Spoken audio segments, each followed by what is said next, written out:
माहौलियाती तब्दीलियों के हवाले से एक बहुत बड़ा फोरम जिसमें एक दफ़ा फिर प्लेज किया जाता है कि किस तरह आने वाले वक्तों के लिए दुनिया को तैयार होना पड़ेगा और ख़ास तौर पे वो ममालिक जो क्लाइमेटिक इम्पैक्ट और चेंज के हवाले से बहुत ज़्यादा वल्नरेबल हैं including Pakistan, what can be done for it. इसमें बड़ी अहम चीज़ों पे बात की जा रही है, डिफॉरेस्टेशन, प्लास्टिक का नेक्स्ट लाइफ क्या हो सकती है, सस्टेनेबिलिटी एंड इम्पैक्ट के मतलब क्या हो सकते हैं।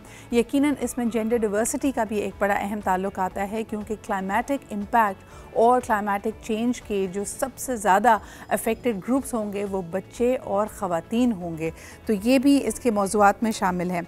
हमारे साथ इस वक्त मौजूद हैं आबिद क़य्यूम सुलेरी साहब, executive director sustainable development policy institute. यकीनन बहुत ज़्यादा पेश रहते हैं पाकिस्तान की भी मुख्तलिफ सरगर्मियों में, डेटा एनालिसिस पे, what the data is pointing towards, और ये जो ट्रांजिशन पीरियड है सबसे अहम बात क्लाइमेट फाइनेंस के हवाले से, यानी वो ममालिक पाकिस्तान जैसे जो तरक्की पजीर हैं जिसकी तरजीहात में बहुत सारी और चीज़ें भी शामिल हैं, वहाँ पे climatic impact somehow falls way below in the priority list. तो बड़ा अहम होता है कि किस तरह दुनिया को आगाह किया जाए कि हमारे महदूद वसाइल में ये करना हमारे लिए मुश्किल है and therefore people should come forward.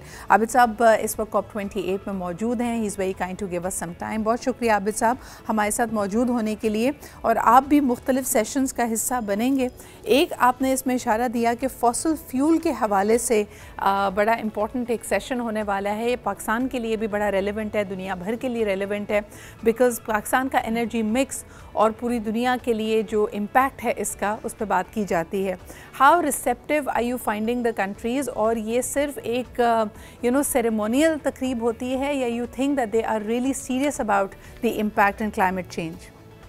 देखिए, इसको बड़ा अरसे तक टॉक शॉप ही कहा जाता रहा है, लेकिन अब ये एहसास हो रहा है कि माहौलियाती तब्दीलियां जो हैं वो रियल हैं। पाकिस्तान में पिछले साल के फ्लड्स, लंदन में 40 डिग्री सेंटीग्रेड से ऊपर दर्जा हरारत का चला जाना, न्यूयॉर्क में फ्लड्स, बीजिंग में फ्लड, दुनिया के हर मुल्क में कोई ना कोई ऐसे एक्सट्रीम इवेंट्स जो हैं वो आने शुरू हो गए और मौसम इतनी तेज़ी से बदल रहे हैं कि इस वक्त पूरी दुनिया में ये चीज़ जो है वो हांट कर रही है कि हमारे जो कार्बन एमिशंस हैं, जिसकी वजह से कि हमने निज़ाम कुदरत का जो एक साइकिल था उसको डिस्टर्ब कर दिया, अब इसको किसी न किसी तरीके से दुरुस्त करना है।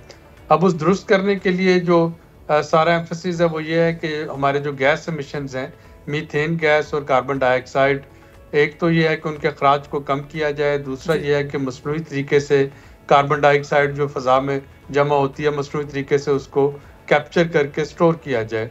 जब कम करने की बात आती है तो उसमें सबसे बड़ा जो है फॉसिल फ्यूल, यानी जो डीजल, पेट्रोल और मीथेन में जो हमारी नेचुरल गैस जो जलाते हैं, उनका किरदार सामने आता है। और वहाँ पे फिर ये डिबेट शुरू होती है कि फॉसिल फ्यूल जो है उसको फेज आउट किया जाए, मुकम्मल तौर पे उसके इस्तेमाल को ख़त्म कर दिया जाए। बिल्कुल।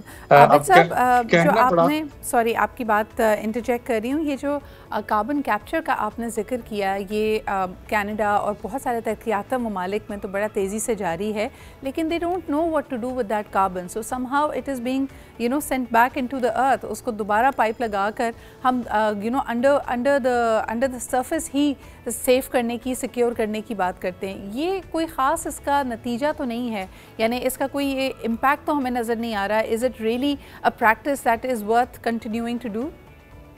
देखिए, टेक्नोलॉजिकल एडवांसमेंट के साथ हो सकता है कि ज़्यादा बेहतर हो जाए। इस वक्त या तो उसको, जैसा आपने फरमाया, कि कैप्चर करके अर्थ में रखने की कोशिश की जाती है, या फिर उसमें केमिकल एक्शन के साथ लाइमस्टोन में उसको कन्वर्ट किया जाता है। बट ये अभी फाइनेंशियली पॉसिबल नहीं, यानी ये लेबॉरेटरी में या छोटे स्केल पे तो फिजिबल है, अभी ये कमर्शियली फिजिबल नहीं हुआ कि कमर्शियली फिजिबल हो। ऐसे जैसे मसनूई बारिश बरसाने की बात करते हैं, तो मसनूई बारिश थ्योरेटिकली तो पॉसिबल है, लेकिन ऑब्वियसली कमर्शियली इसको अगर करना चाहें तो मुश्किल हो जाता है। और फिर ये भी एक फैक्ट है कि दुनिया में इस वक्त जो 80% एनर्जी है वो फॉसिल फ्यूल से चल रही है, तो जब तक आपके पास कोई ऑल्टरनेटिव नहीं आता है, उसका मुतबादिल नहीं आता है, उसको अडॉप्ट करना ओवरनाइट मुश्किल हो जाएगा। लेकिन हैविंग सेड इट, वो जो एक इंग्लिश में कहते हैं कि you ask for moon, you settle for stars, तो इस वक्त जो एक नेगोशिएशन यहाँ पे चल रही है वो ये है कि फॉसिल फ्यूल को मुकम्मल तौर पे ख़त्म कर दिया जाए,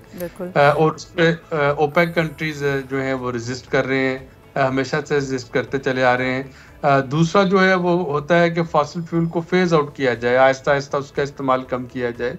उस पर बहुत से ममालिक जो हैं वो काम कर रहे हैं। डीकार्बनाइजेशन पे कल एक यहाँ पे 125 ममालिक ने डील साइन की है, जिसमें कि उन्होंने कहा है कि अब वो न्यूक्लियर एनर्जी की तरफ शिफ्ट होंगे या वो कार्बन कैप्चर की तरफ जाएंगे।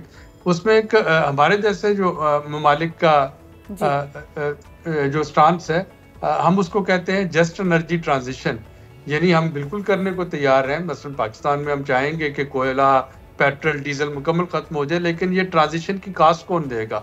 अगर तो हम बहुत तरक्की याफ्ता मुल्क होते तो हम कहते हैं कि ठीक है जी, ये जो कॉस्ट है ये हम खुद से बेयर कर लेंगे, लेकिन हमें टेक्नोलॉजी भी चाहिए, हमें उसकी सपोर्ट भी चाहिए। लेट्स से कि अगर आज हम पाकिस्तान में जो 4 प्लांट हैं कोयले वाले, अगर वो बंद कर देते हैं चलाना, तो फौरी तौर पे हमें इंटरनेशनल कोर्ट ऑफ आर्बिट्रेशन में खींचेंगे जो इंडिपेंडेंट पावर प्रोड्यूसर हैं, और वहाँ पे हमें उसके बिलियंस ऑफ डॉलर कंपनसेशन देना पड़ेगी।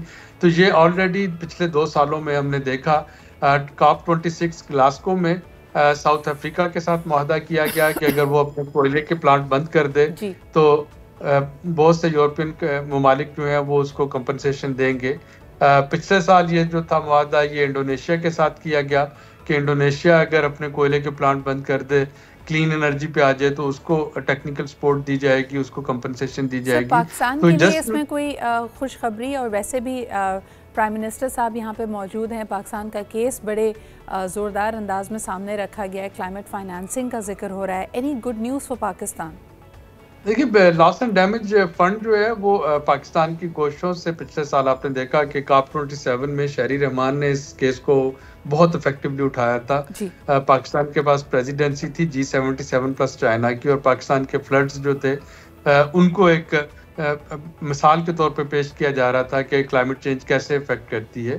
तो इस कॉन्फ्रेंस में जो अच्छी चीज़ हुई कि उस लॉस एंड डैमेज फंड को ऑपरेशनलाइज कर दिया गया है। गो के जो इसमें प्लेजेस हैं वो अभी भी बहुत थोड़ी हैं, लेकिन कम से कम एक टूल के तौर पर उसको एक्टिव कर दिया गया है। तो ये जो कॉन्फ्रेंस है, it's not about money, it's about policies. क्या पूरी दुनिया में पॉलिसीज जो आने वाली, एब्सोल्युटली राइट। लेकिन हम अपनी कंटिन्यूएशन और पॉलिसीज़ के बारे में क्या कहेंगे? पिछली दफ़ा जैसे आपने खुद जिक्र किया, COP27 में शहरी रहमान साहिबा presented a strong case and she represented Pakistan as the climate change minister. इस दफ़ा जो डेलीगेशन पाकिस्तान का गया है, who is leading the climate change issue, और हमारे पास मिनिस्टर बॉडी के हवाले से आप क्या कहेंगे जो पॉलिसी मेकिंग की कंटिन्यूएशन के लिए बड़ी इंपॉर्टेंट होगी? जो पहले 2 दिन होते हैं COP28 के, किसी भी COP के, वो हाई लेवल समिट होता है। उसमें तो हेड ऑफ गवर्नमेंट या हेड ऑफ स्टेट डेलीगेशन को लीड करते हैं। तो पिछले साल इसको शहबाज शरीफ साहब ने लीड किया था, इस साल इसको काकड़ साहब ने लीड किया है। उसके बाद जो डेलीगेशन होता है उसको क्लाइमेट चेंज मिनिस्टर लीड करते हैं। तो लास्ट ईयर ये शहरी रहमान साहबा थी, इस साल इरफान असलम साहब हैं।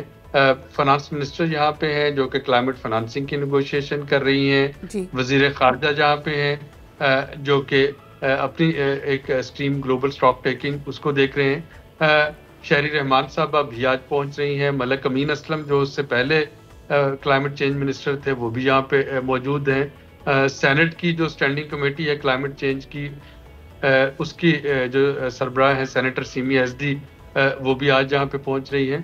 तो ये तकरीबन अब एक ऐसा इवेंट बन चुका है COP, जिसमें कि एक सियासी वाबस्तगी है उसे बालातर होके तकरीबन तमाम दुनिया के लोग जो हैं वो यहाँ पे मौजूद होते हैं, जिनको क्लाइमेट चेंज से कंसर्न है या जो क्लाइमेट चेंज पे काम करना चाहते हैं।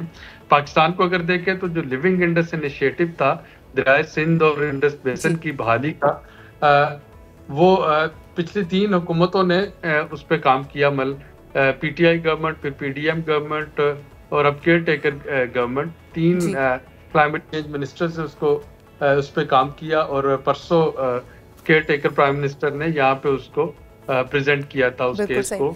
एक आखिरी सवाल आबिद साहब आपसे पाकिस्तान करना चाहूँगी, इस वक्त दुनिया में तनाज़ात भी बरपा हुए हुए हैं, Myanmar, Ukraine and Russia end of course जो इजराइल और गज़ा की पट्टी में इस वक्त हो रहा है वो पूरी दुनिया के लिए तशवीश का बायस है। हम कुछ मनाजिर देख रहे हैं जिसमें climate activist are also protesting about the situation in Gaza. How was that received? क्योंकि हम देख सकते हैं कि अक़वाम आलम के सरबराहान यहाँ पे मौजूद हैं, 200+ कंट्रीज़ के हेड्स ऑफ स्टेट यहाँ पे मौजूद हैं। क्या रद्द अमल है? और कहीं साइड आलीज में इस हवाले से भी बात की जा रही है। What's the general sentiment? I would say कि जितना एक्सपेक्ट किया जा रहा था उस तरीके से नहीं। हमें मालूम है कि यूएई ने हाल ही में अब्राहम अकॉर्ड साइन किया था इसराइल के साथ, अपने डिप्लोमेटिक रिलेशन जो है वो बेहतर किए थे।